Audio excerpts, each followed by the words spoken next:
The Secrets of Technology is brought to you by the StarQuest Production Network and is made possible by our many generous patrons. If you'd like to support the podcast, please visit sqpn.com/give.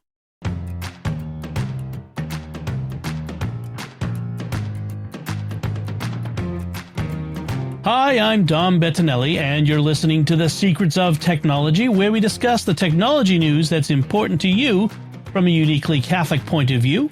And joining me today is Thomas Sanjurjo. Hey, Thomas. Hey, Dom. Folks, I want to start off with a little bit of feedback, and it's appropriate that you're on this one, Thomas, because we talked a few weeks ago about the tech of making coffee. And so we got a little feedback on that episode. Got an email from Jenny who writes, so I'm catching up on listening to podcasts and wanted to share my coffee process. Since I prefer colds or iced coffee rather than hot coffee, I use sous vide. Basically, every 3 days, I make 2 pint jars with 50 grams each of grounds and brew for about 2 hours at 150. I'll put the jars into the water under 120 to prevent thermal shock. Then I'll let the jars cool down and filter into my Chemex. Now, that is fascinating. That's brilliant. I'm so intrigued. I have not made the sous vide jump yet, so oh yeah, this might do it for me though. Like this might be the one that's like, huh. So we talked about sous vide before. We talked about the tech of kitchen appliances and stuff, but just to remind folks, the sous vide is basically it's a water circulator that heats water to a very specific temperature and keeps it there. And the idea is that water is a great conductor of heat.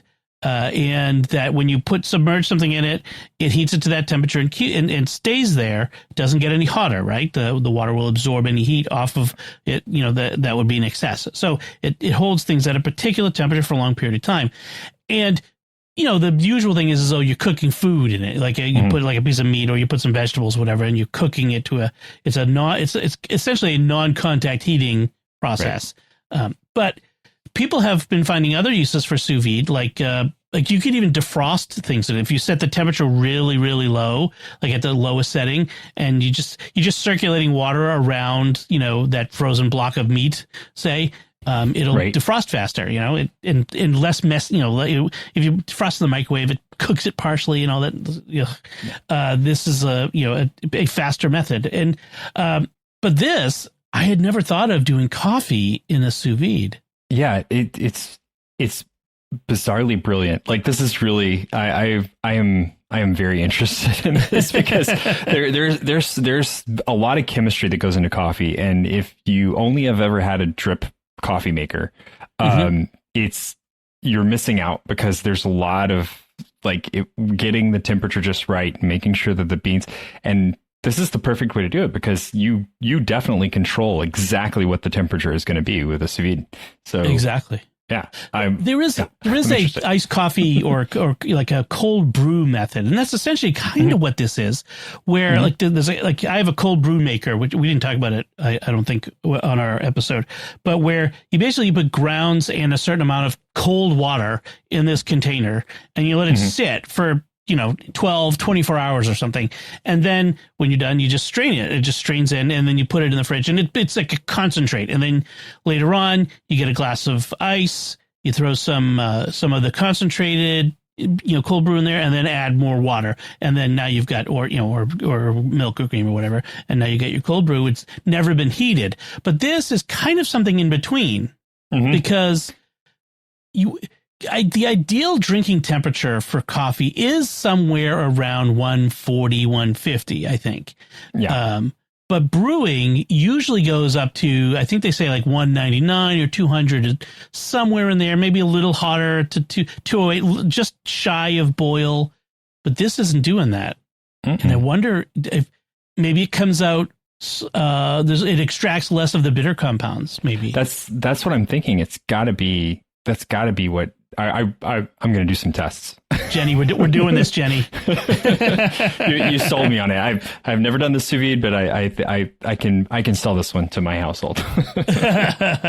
I think this weekend I'll be giving this a try and seeing, let you know how it comes out, because this could be really. It'll be fun to try, but it'll be Right.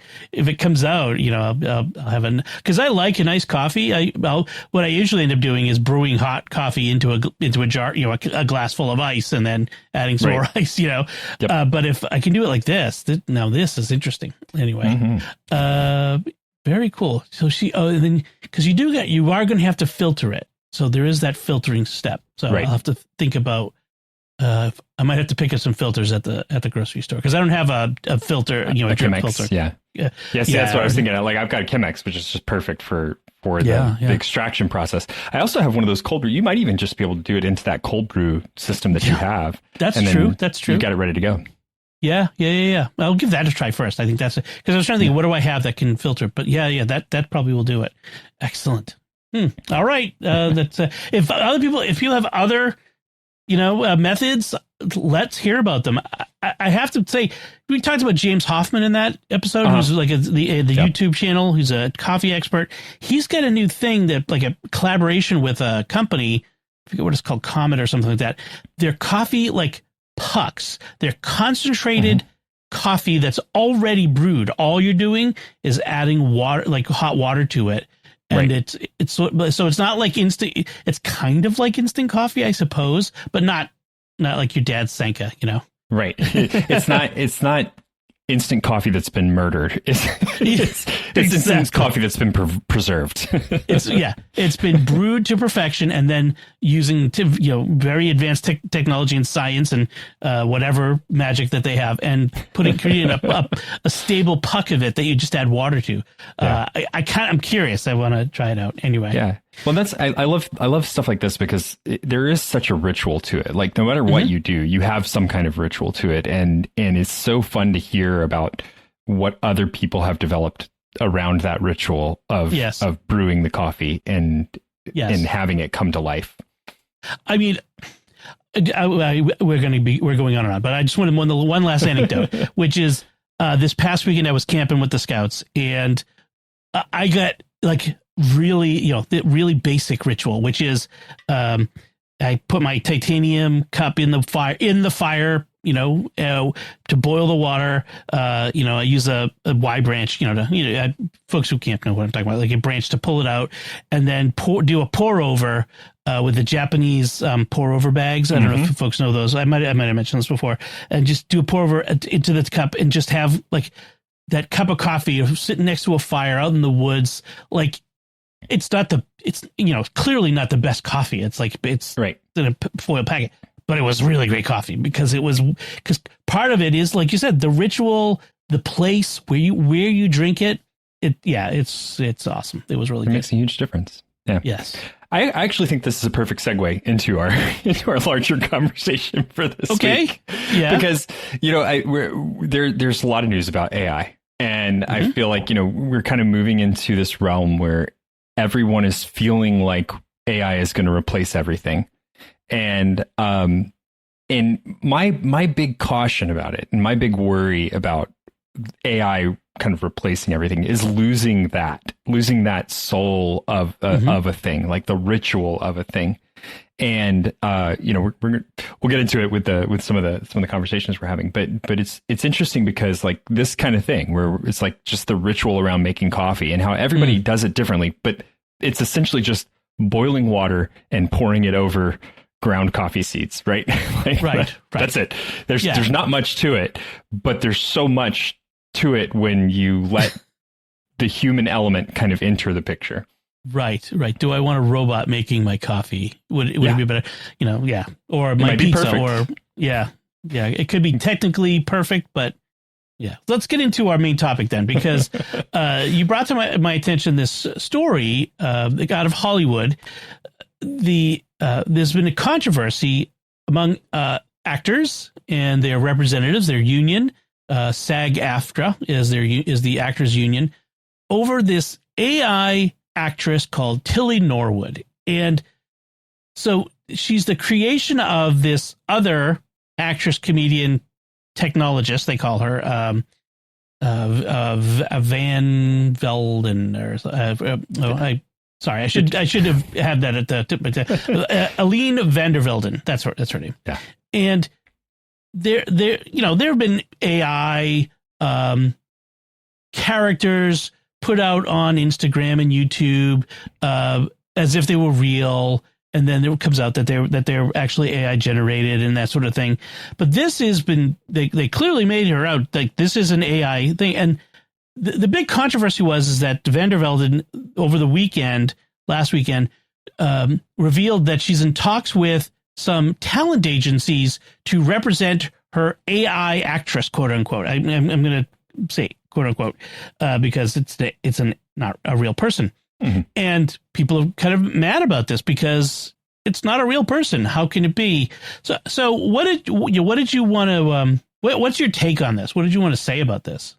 This is actually, to me, I feel like this is the first real test of AI that gets it right, that like gets the statement about it right. And I love the SAG-AFTRA response to this because their response is, first off, this is not an actress. This is a synthetic online thing. And they've been dealing with this for years, right? Where actors have to act opposite, like ever since like Who Framed Roger Rabbit. Yes, I mean, yes. Even before that, but like, that's one of the ones where it's like there's a synthetic thing on the screen that the actors having to interact with. And so that's an interesting concept. It's like that this is just a computer generated thing. It's not an actress, but it essentially is going to fulfill all those roles potentially. But then the really interesting piece of it is that they pushed further and said the real problem with this is that this AI model is built on the efforts and the artistry of a history of actors that never agreed, that never signed up for contributing to, and that never made any kind of, that aren't getting anything back from the contributions they made to creating this person or this entity, right? Yeah, and the counter argument is sometimes, well, every actor builds learns their craft by looking at the people who came before them. They watch, the movies and they learn how to do it. Mm-hmm. But it's not quite the same thing, is it? No. It's sort of the difference between, wearing a mask and to do a Hannibal Lecter, to skin the person and put their skin on. I mean, that's pretty graphic, but it's kind of that difference is, the computer is just stripping everything and reducing it to bits and zeros and ones and stripping of it, of the soul, of the humanity of the person. Whereas a human being has to integrate, I'm not copying. And in fact, if you want to see a great example or discussion of this, look at Star Trek: The Next Generation. Whenever Data is trying to perform music or act, and like we in fact just discussed in an episode that'll be out very soon, an episode of Star Trek: The Next Generation where Data is doing Shakespeare, and Picard's like, "Oh, you're doing so great! Oh, yes, I've studied the performances of Branagh and and Olivier and and then some fake names from the future, quote unquote." Right. And it's like, and Picard's like, "No, you can't just copy what other actors have done. It has to come from you, from inside." And of course, Picard is operating under the false understanding that Data is anything more than a toaster. He can't, because there is nothing inside. Exactly. And I think that's where we're at with these AI things. There's no humanity inside, and that's what I like. I really love from the SAG-AFTRA statement.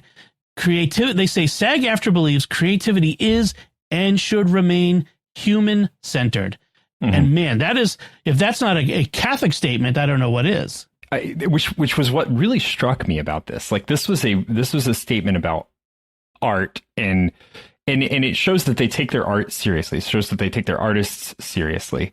Right. in that the humanity that is brought to a role is something that a machine cannot do. A machine can attempt to mimic everything that we do, and it can make a perfect mimic, but it can't capture that reality of, and you think about actors that are really great actors. They have a life that they feed into everything that they do, and they may imitate great actors because they saw those great actors, but they had to distill that through their own lens. And so they saw something in a performance that touched them, that moved them, that connected with their history.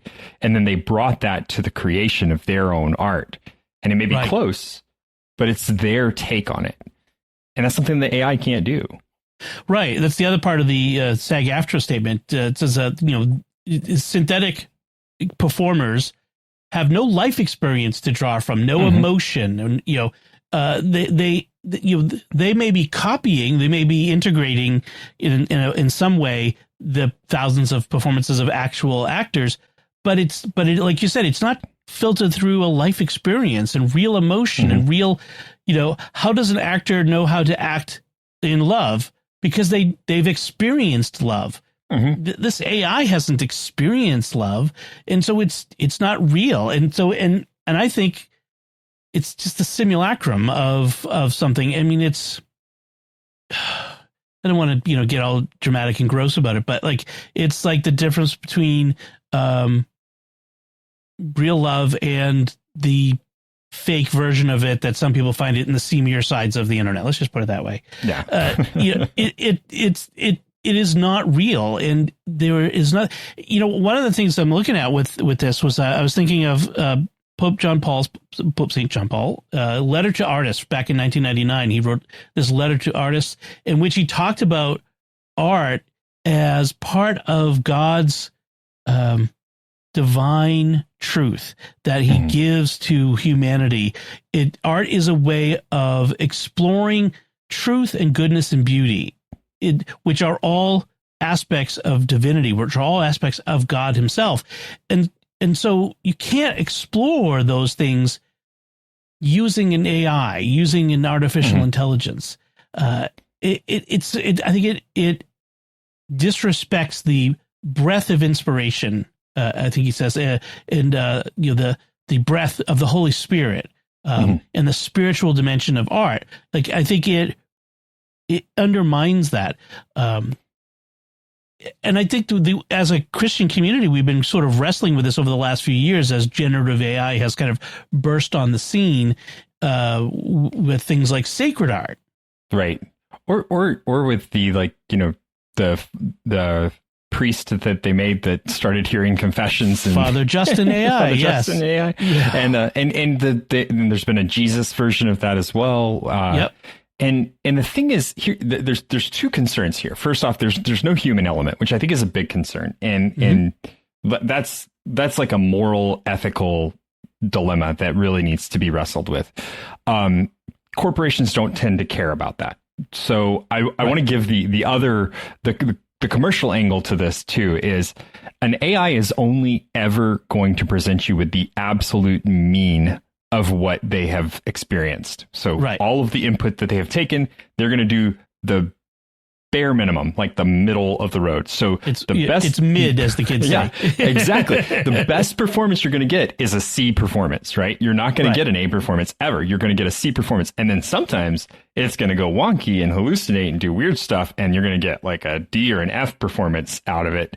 Right. But you're never going to get better than that absolute middle of the road performance. So I don't know why anyone would want to sign this thing beyond just the ethical reasons. It's doomed to fail. The bean counters want it, right? Because of course it's cheaper. But also think of a synthetic performer has no consent, has no you could do all kinds of horrific things to a synthetic performer. I mean, the depravity of and the sinfulness of humanity is not to be underestimated. It'd be one thing if they were an actual actress providing the voice and the motion capture, and this was just a skin, on a which we see all the time in games and in movies, right? Animation. Right. And that's the thing is, some people may be asking, how is this different from animation? It's essentially an animated character, right? It's different though, because there's still a human behind the animated character. Right. And that's I think the thing that really that breaks this wall here is that even with any prompt that generates this thing, the prompter has only given a boundary for the computer to generate something, and there's not a person behind it making decisions. Because if you think about Pixar movies, right, the humanity that comes through in those characters is actually even bigger than just a single animated creature. Right. It's an animator working with a voice actor, working with many different pieces Directors, of an animator group. Yeah, yeah. Right. And so it actually becomes even more human because all of those experiences are tossed into the bucket of what makes this thing. And you may argue that, well, all of the training that the AI did to make this item, but the issue with the AI output is that at no point did a human give it that breath of life. The computer just took a bunch of algorithmic choices off of what was happening. And so first off, and this is where it kind of comes back to that mean of all things, there's no creativity happening. Any creativity that's happened by the originator, and it was only for that specific situation that they had that creativity. So there's so many levels of abstraction that the computer can't possibly understand. Just to give you an example, and this is the one that I like to go back to thinking about this kind of thing. Brad Pitt is notorious for eating things as his character, like bowls of cereal, particularly. Like that's one of his things. And that's a thing that he brings to the character. It's an experience that he has in his life that feels natural for him to build into the character they had. Now, that's not going to work for every character, but if you trained an AI on everything that Brad Pitt did, that AI is going to assume that that's the part that's what it needs to do. It needs to throw a bowl of cereal in, even if it's like in a Western. And like, why would it do that? Well, that's what the AI was trained on Brad Pitt, and that's what Brad Pitt does, right? And that's the kind of thing that is missing, is that ability to really immerse yourself in what's there and to connect with the human element of what the character is. That it's impossible for for an AI actor to do that. Right. The computer that is behind the algorithm, the LLM, whatever it is that they've got behind the generation of this character, of this act, of this performance, it doesn't know what it's doing. It doesn't understand anything. It's simply following an algorithm, following a set of prompts, a set of internal rules of how this is how an actor does acting. And it's not an artistic expression. No, like not everything that comes out of Hollywood is high art. I mean, there's plenty of dreck, but I don't think that's an excuse. I think, it's still an expression of human creativity. Even the lowest of it, even the dumbest, most banal, it's still an expression of human creativity. And, why are we trying to get rid of the human creativity, the best parts of being human, with a computer? Make those things do the other jobs. You have a great saying where you always say about what we should be using AI for. Yeah, why are we letting AI do our art and music while we have to go back to the dishes and the laundry, instead of having the AI do our dishes and laundry so we can go do the art and music? Right. People in the futurists and science fiction writers used to imagine a future where all the labor-saving devices would free us from the drudgery of life to pursue the higher arts and freedom to do all the creative things we want. Except we're doing the opposite. Yeah. So we're taking away all the creative stuff and leaving ourselves with the drudgery. it wasn't that long ago where everyone was telling kids, hey, you should go into computer science because, man, there are so many jobs in computer science. It's just going to get even more computer science. And now AI is, right or wrong. I think it's wrong more often. They think AI is replacing all these programmers. Meanwhile, what we really need are plumbers, electricians, carpenters, welders, because you can't replace those with AI. Not yet. Maybe we'll get robots that do those eventually. I don't know, but at the moment, those jobs are safe. It's I don't get we're looking in the wrong places, and we're letting the wrong priorities push this technology. Well, I think because largely it has been very easy to grab the resources to train the AIs from digital places. And what is in digital places? Well, not a plumber, not a welder. To actually train a plumbing AI, a robot that could do plumbing, you would need to go to a plumbers union and say, okay, we need your help training it. And very honestly, like the big trick that's been pulled here is that it's easy to grab digital stuff and just pirate it into your LLM model. And we're seeing that over and over again. And that's one of the other really important parts about the SAG-AFTRA response to this issue is that they mentioned that all of the artist's work that has been taken by this AI is not paid. Nobody agreed to this. Right. And it's only there because it's quote unquote publicly available.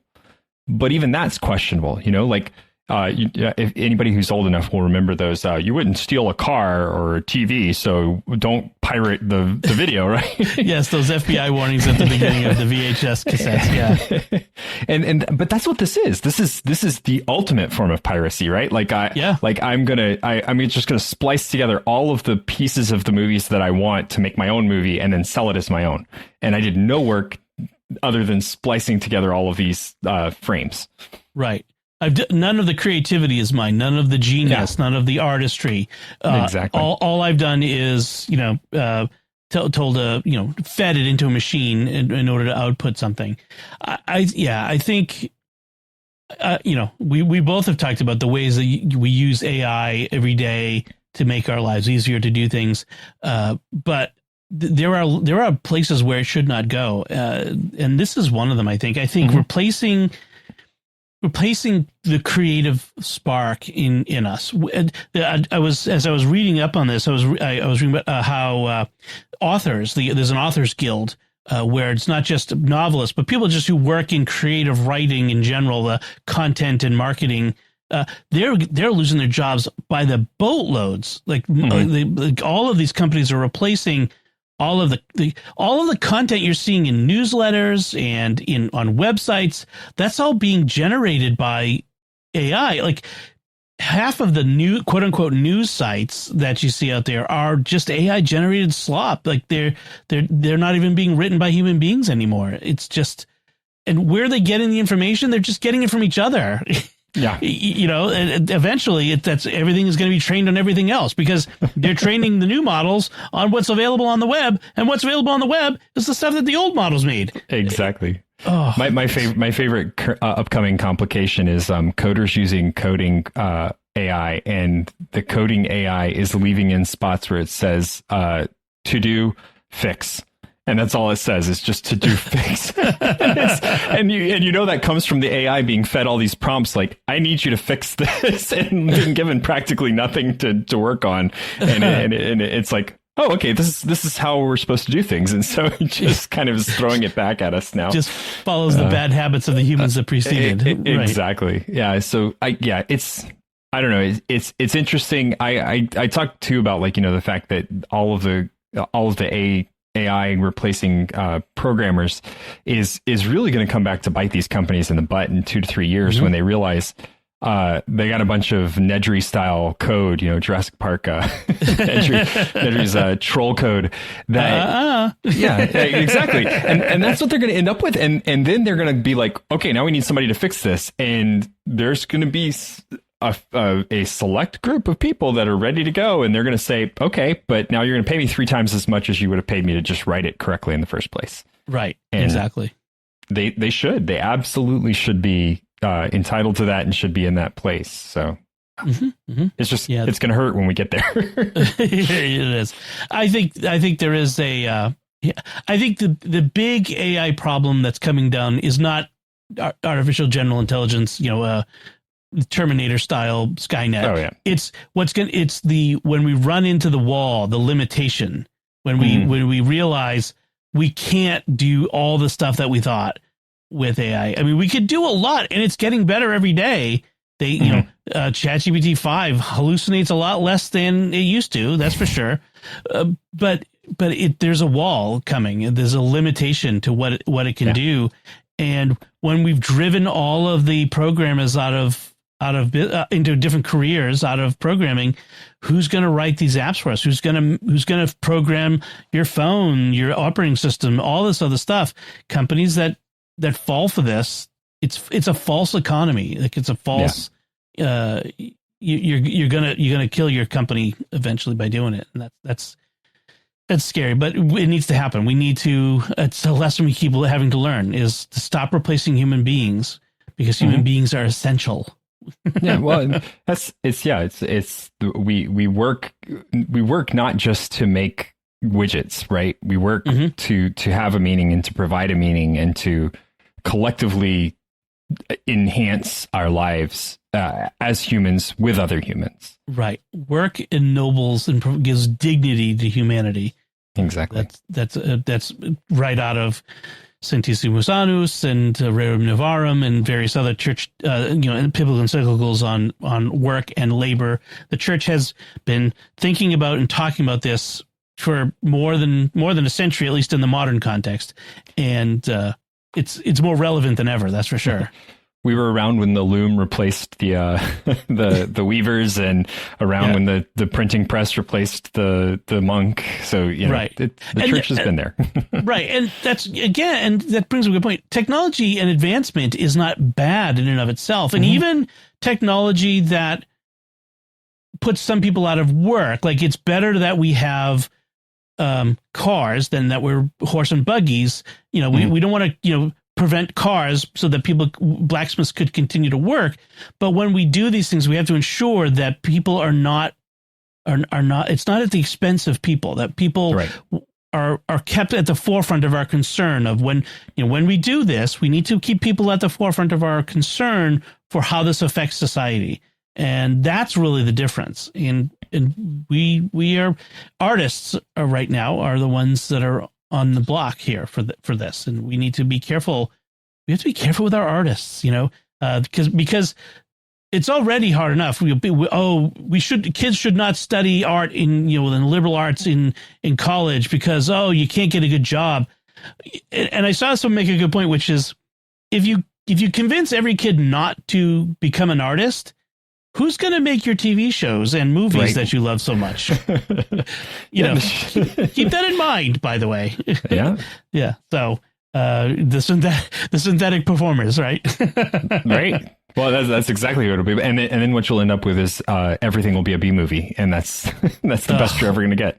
Yes. Everything is going to be like the bottom 10% of the Netflix catalog. Yeah. If you've ever found yourself complaining about why all of the movie theaters seem to produce the same kind of movie in one summer, that's all you will ever have is the same thing over and over and over again. Just like why does all the pop music sound like Taylor Swift, like bad copies of Taylor Swift, right? Because the system just knows how to mimic, and this is just another version of that. Now we can mimic without having people. All right, so I think that's a good place to put a pin in this conversation. We'll be talking about this again, I'm sure, in a different form. This is a perennial important question. It's why we keep talking about it. It's important we talk about it from a Catholic perspective. We need to get our voice out there because our voice, I think, lends, the Catholic vision of this is a very important human corrective to this problem. So before we move on, I do want to take a moment to thank some human beings who have made it possible for us to create the Secrets of Technology, our patrons, including Aaron L., Joseph W., Matthew B., Joshua N., and Jim B. Their generous donations at sqpn.com/give make it possible for us to continue the Secrets of Technology and all the shows at StarQuest. And you can join them by visiting sqpn.com/give. So I've got a couple headlines I want to talk about. Amazon has a couple new products. They have their Kindle Scribe. They have the next generation of this device. I'll be honest, I kind of forgot that this existed. So the Kindle Scribe is somewhere between a regular Kindle e-reader and an iPad. That's how I kind of think about it. It's an e-paper tablet that you can write on. Remarkable is a company that makes another version of a product like this. So Amazon has got its new versions of the Kindle Scribe, including a new one that has a color screen. Hey, we got color screens now. And it's funny because things. It's because it's e-ink. It's hard to do color. So it's actually pretty impressive for it to be in color. That's a really big deal. It is actually a big deal to get the e-ink into color. Now, on the surface level, I don't feel like super impressed by these. I look at these and go, okay, why wouldn't I get an iPad for less? Honestly, but there are a couple of software additions to it that actually make it interesting, although I'd rather have these in just a regular Kindle Paperwhite or whatever. And by that, I mean the two AI-assisted reading tools. There's one called Story So Far, which generates a spoiler-free recap of a book up to the point you've read. Oh my gosh, how many times have I put a book down, come back to it and go, I have no idea. I don't remember what's going on. Who are these people? I would love to have something like that. But what do you think of it? I mean, is this does anybody need these, or should people just get an iPad? I'm gonna be honest. I love these things. Okay, convince me. So cool. I haven't had one myself, and it's hard to justify the spend. But the ones that I have experienced have been incredible, and a lot of it is around just the ability to have a notebook. Right, it's separate from the iPad app space. It is essentially just a notebook that happens to be digital. Okay. And so that's really where you have to step through. So there are no other apps in it, you mean? Yeah, there's not all this other junk distracting you. Okay. And then on top of that, when you're writing, it digitizes the notes so that you can then take it into your note program afterwards and use it for whatever purposes you have. So if you're an Obsidian user and you want to jot something down really quickly, but then be able to transfer it into your Obsidian portal afterwards, you can actually move it over to your MDs. It's great because it allows you to do all of the freehand stuff that you want to do with a computer assist. So it's that little bump that if you're a person that has not so great handwriting or not perfect drawing abilities, but you like the tactile sensation of actually putting notes down, and there's a lot of studies that show that it's really good. Yep. This is the thing. It's expensive, but it is so worth it, in my opinion. Now, I'm a physical note carrier, so I like my pens and my notes too much to get rid of them and replace them with this.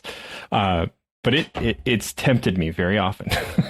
So I will agree with you actually about the unitasker aspect of it. Like this is why I still own a Kindle Paperwhite. I put the Kindle app. I have a Kindle app on my phone or on my iPad. I could read books there, and frankly, those are color screens, and it makes it a lot easier when I'm reading nonfiction books that have charts and things. I can it'd be easier to make them bigger, and all that stuff would be easier. But I love the fact that ink devices have batteries that go on for weeks, not even just days, and that there's no distractions. That I when I pick it up, I'm in that book or whatever, and no notification's going to pop up. Nothing's going to try to make me look at something else.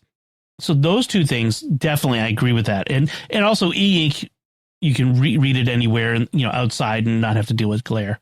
Right. I do like the idea that I am a note taker. When I go to meetings, whenever I have meetings, I use my Apple Pencil and I write notes in GoodNotes, which is a third party app.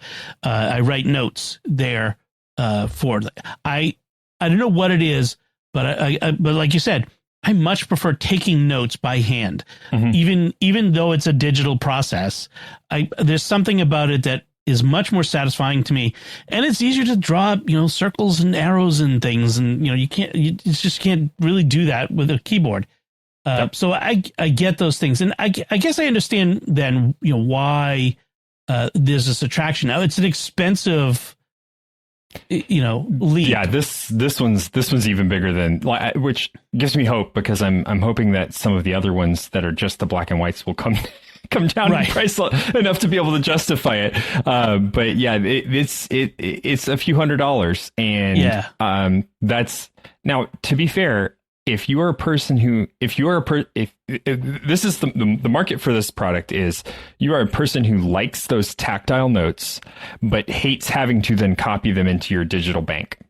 Yep. And you hate it enough that you want a product that bridges that gap seamlessly, costs a little bit of money, but then provides you other features that help enhance the experience of those physical notes. Right. This is the thing for you. Right. Yeah, last year's Kindle Scribe started at $400. These new ones start at $429. The colors, the Kindle Scribe Color Soft, starts at $630. Yeah. That's substantial. That's you're getting close to iPad Air, iPad Pro territory with that. I mean, that's if you want to compare devices. So it's not cheap. They went, oh, for artists, we're introducing shading tools with smoother gradients. Like, yeah, if you're an artist, you've already got, like, you that wanted a digital pad, you've got an iPad, because it is 1,000 times better than this. That's not what this is for. But I hope, I really do hope that some of these other features, like the story so far, and there's another one called Ask This Book, which it's like an AI powered tool to provide answers to questions based on a highlighted passage of text, is how they put it. And I hope that it comes to other devices, but B, they actually do it, because Amazon is notorious for coming out with these features and programs, and then it dies on the vine. It goes nowhere. Do you remember Kindle Match? Oh, yeah. Yeah, it was supposed to be a way where if you've bought a physical book from them, you can get the ebook version for nothing or very little money. Right. But not every book was available. But eventually, and no, it's just like, no. I think I only ever got like 3 books out of the thousands I bought from Amazon. Were ever available. They just keep doing things like that. So yeah, they're notorious for it's all I don't even know if they own the copyrights on some of these things. I would hope they don't, because some of them are really great ideas that I hope can just kind of outlive their introduction of them that never goes anywhere. Right. I mean, I've said before, I've kind of moved away from buying ebooks from Amazon because of their draconian licensing and copyright things, keeping you from owning your own property, for instance. But I mean, they could pull me back with the right right mix of things. If they give me the right stuff, I might say, okay, it's worth the trade off. But I'm going to take a lot of convincing to get there. If you can get your hands on a Remarkable to check it out, or on one of these Kindle notepads, you'd probably be able to sell yourself on it pretty easily. yeah, that's probably a reason why I shouldn't. But if I get a chance, I'd love to try it out. I'd love to see what it's like. I've heard good things about the Remarkable pad. All right, so we have another headline from the San Francisco Standard. And the headline says, no driver, no hands, no clue. Waymo pulled over for illegal U-turn. And so the San Bruno, California Police Department posted on Facebook that they'd pulled over a car for making an illegal U-turn. But when the cops get up to the door, they find out it's actually a Waymo driverless vehicle. There's nobody in it. And instead, they ended up getting connected with a Waymo rep over the phone. And after a brief discussion, the car was sent on the way. No ticket was issued for an illegal U-turn. And what the cop said was, there's no checkbox for robot. In other words, a citation has to be given to a driver. So if there's no driver, there's no one to get a citation. What do you think? What is this? This seems like a bad precedent. That terrifies me. like the entire reason for giving that fee, that citation, is to first off encourage the driver not to do it again, right? And second off, to offset any of the damage that they might do from the bad choice that they made, right? So if you have a collective group of people doing this and you keep charging them, eventually that pot of money that they put together is going to offset the amount of damage that the one person that does it when it's really bad and makes a lot of trouble causes. So this gives the lie to the whole thing, right? Like all those fees is a way for the police to collect money, apparently. And the incentive of where this would actually apply, of saying, well, Waymo owns the driver in this case, and they need to have the fee to disincentivize them from just ignoring the problem and continuing to let the drivers do whatever they're going to do, it's upsetting.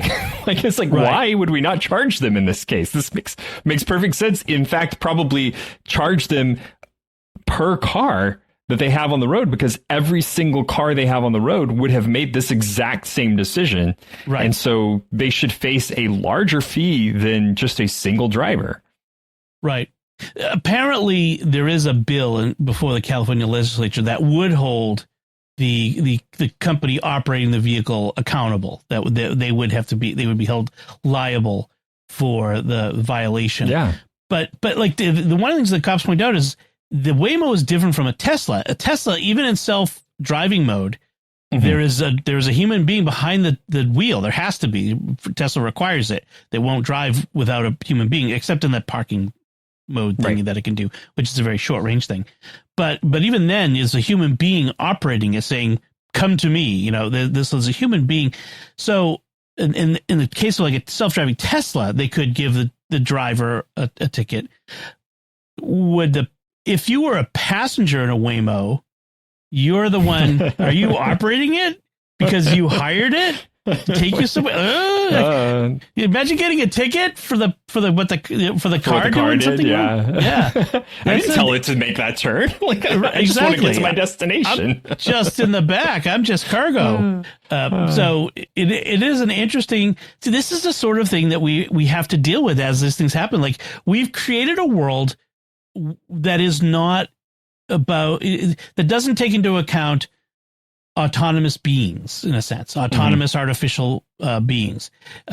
Once we have, like, imagine the day when we have, humanoid robots wandering the streets. Like, we're going to need to have the laws and regulations for that. We've been having this conversation since the 50s, though. And that's the thing that boggles my mind. Like, we've been having this conversation since the 50s, since the golden age of, well, actually, since even before that, because I will recommend The Machine Stops, which was an E.M. Forster short story that was written in 1919, and it is bizarrely prescient in the sense that if you replace all the pneumatic tubes that he talks about with actual internet, you get our world, like literally our world, in kind of the state it's in.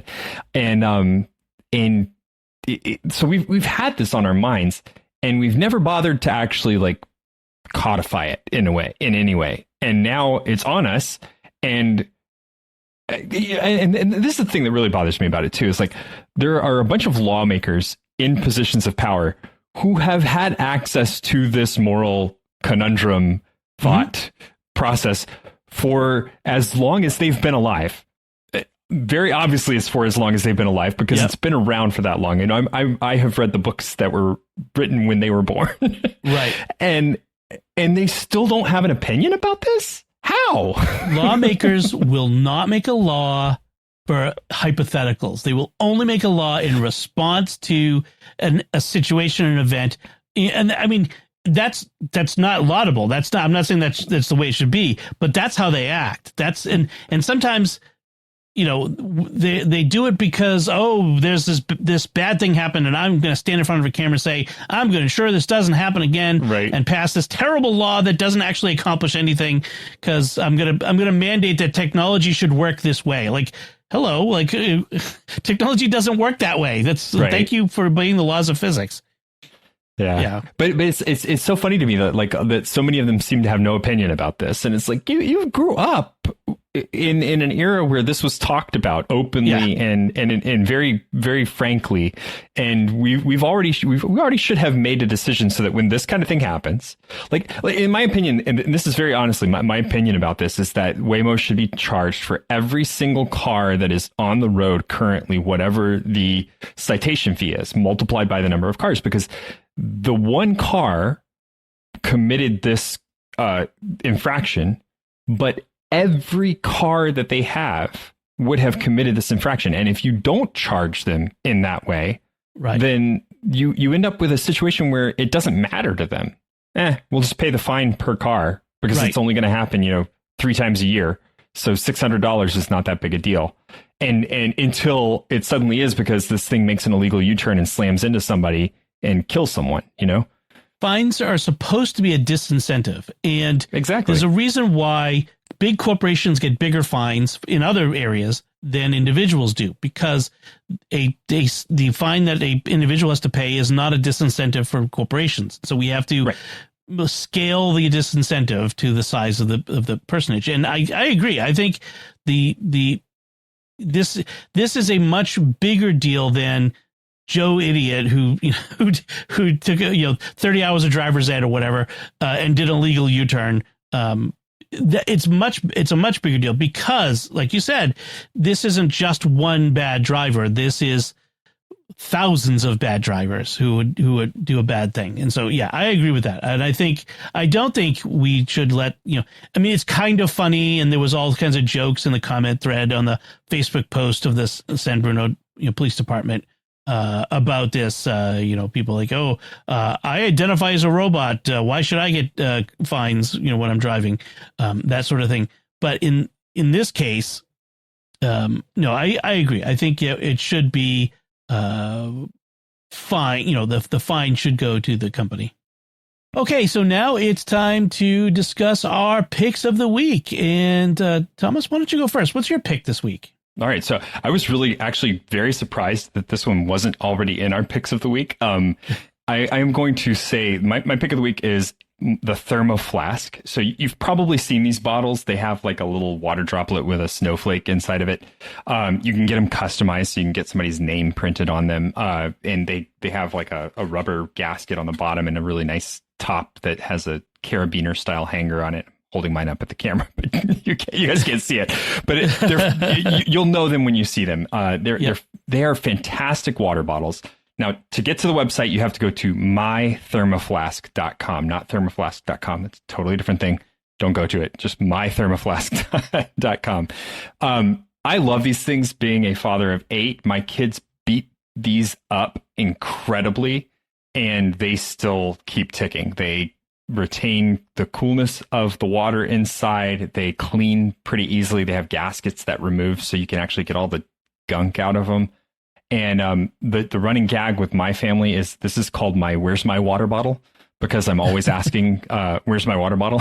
And the kids know it. I had one for about 8 years, I think, maybe 6 years. 6 years.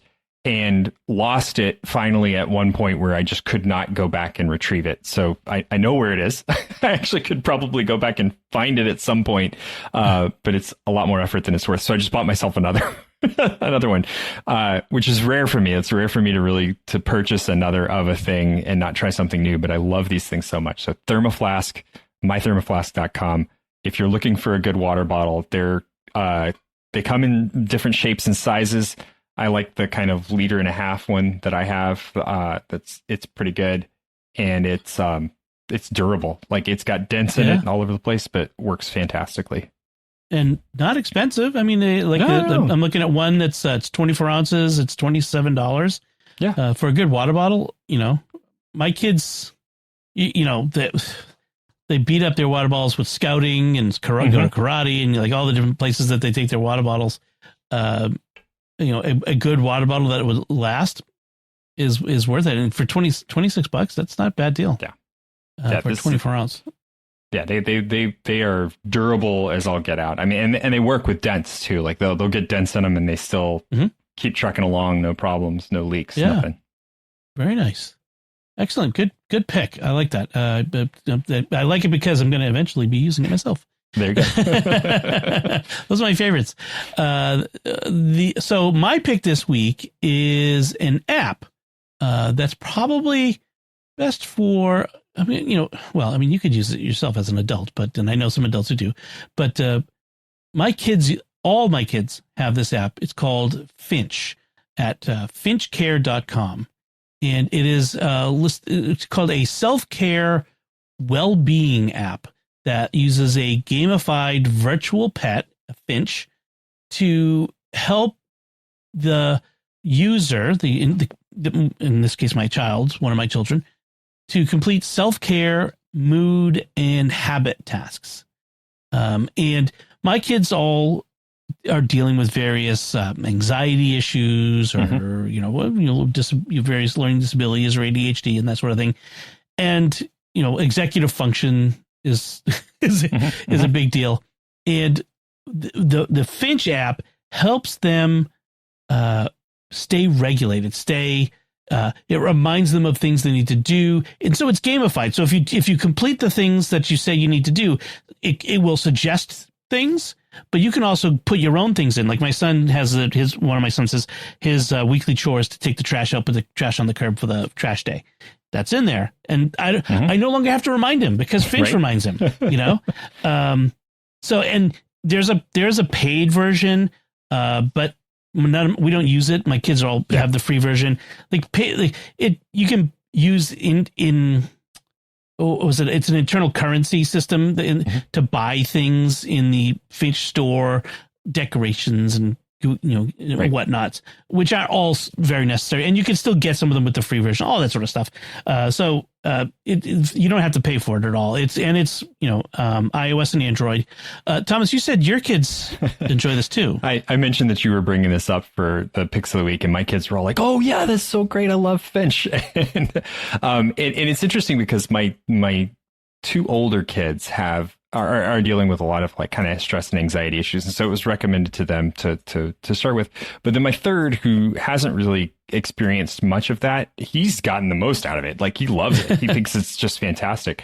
One of the things that I think is really cool about this one too, is that it has a streak system. So the more you log in every day and you get rewards for having logged in every day. But if you miss some days, you can buy back your streak so that you never feel like you're losing out on that effort. That always bothers me with streak systems where you lose the streak and then you're like, well, I just don't want to go back to it because I'm done. But if you've stayed on top of it enough, you can use some of the in-game currency to buy back the streak, even if you've missed a week of being on. Right. You just go back in, you use the currency to buy back the streak, and then you maintain that longevity of how long you've been able to log in. And and that to me really, when that was explained to me, I was like, okay, that's cool. I really like that. that's a justifiable system. Yeah, because that's the thing I worry about with the gamification is it can create anxiety if you're trying to not lose your streak or to do the things. This it takes care of that. No, you don't have to. Just to kind of give some examples. As you complete tasks like journaling, mood check-ins, breathing exercises, these are all built-ins. You earn points or energy, which help the Finch grow, unlock rewards like outfits or furniture, and send it on adventures. It includes features like guided breathing, mood tracking, quizzes, like, for example, about anxiety or depression or body image, journaling prompts or reflections, and first aid, quote unquote, or grounding tools is really what they call it. And so the strength, there's a low barrier to entry because it's gamified and cute. may feel less intimidating than a straight up mental health or journaling app. And by the way, this was recommended by a mental health professional, like a counselor. Right. So and I think that's actually kind of a common thing with this app. It's not a replacement for that, but it helps. There's consistency via incentives, so you earn rewards for small tasks, and that can push toward the formation of good habits, right? It's the doing the thing over and over again that can create a good habit. So, so even when your motivation is low, a visual reward system can make it easier to do something small. There's a non-judgmental framing of small wins. So the app encourages celebrating small tasks like brushing your teeth, hydrating, 5-minute breathing. And these small wins can be very meaningful for people who are having these issues, like especially kids, just like, did you brush your teeth? Yes, I did, because Finch reminded me. So, and some of it's really interesting too. Like my oldest daughter, she is constantly confounded with her Finch because the Finch will develop likes and dislikes over time. Yes, based on the thing that your child is doing, and she is always confounded that the Finch will see the things that she is doing and comment on how she doesn't like those things. Like she doesn't like a particular book that she's read, or that she likes some kind of music that my daughter is not interested in. And so she gets into these arguments with it. But at the same time, it's like this tool that's helping her kind of build her compassion and understanding for other people and people that have different perspectives than her. Interesting. So, yeah. Interesting. There is a light social component as well. Like you can connect with friends and send supportive gestures, but there's no messaging. Right. So all of my kids will send like supportive, gestures to each other from their Finches and that sort of thing. So it creates a sense of community without any direct social interaction. It's not a social network, and I think that's important for kids at this age. You don't want to. It doesn't need to be yet another social network that with all that attendant issues. So Finch is it's a great little app. It's been great for my kids, I would recommend it too. Absolutely. Yeah. All right. So those are our picks of the week, and that's it for our discussion. We'd love to hear from you, and you let us know your opinion on anything we've talked about, especially if you have a really cool coffee brewing technique that you want to share. We'd be happy to hear that. So you can let us know by commenting on the show at sqpn.com/technology or the StarQuest Facebook page, facebook.com/StarQuestMedia. Send an email to technology@sqpn.com. Visit the StarQuest Discord community at sqpn.com/Discord. You can find links from our discussion and our picks of the week on our show notes at starquest.fm/TEC316. Be sure to follow The Secrets of Tech in Apple Podcasts, Spotify, TuneIn, in your favorite podcast app, or at our YouTube channel, youtube.com/StarQuestMedia, where you should hit the bell to get notifications. Until next time, Thomas Sanjurjo, thank you for joining me and sharing the secrets of technology. It's been great. And once again, I'm Dom Bettinelli. Thank you for listening to The Secrets of Technology on StarQuest.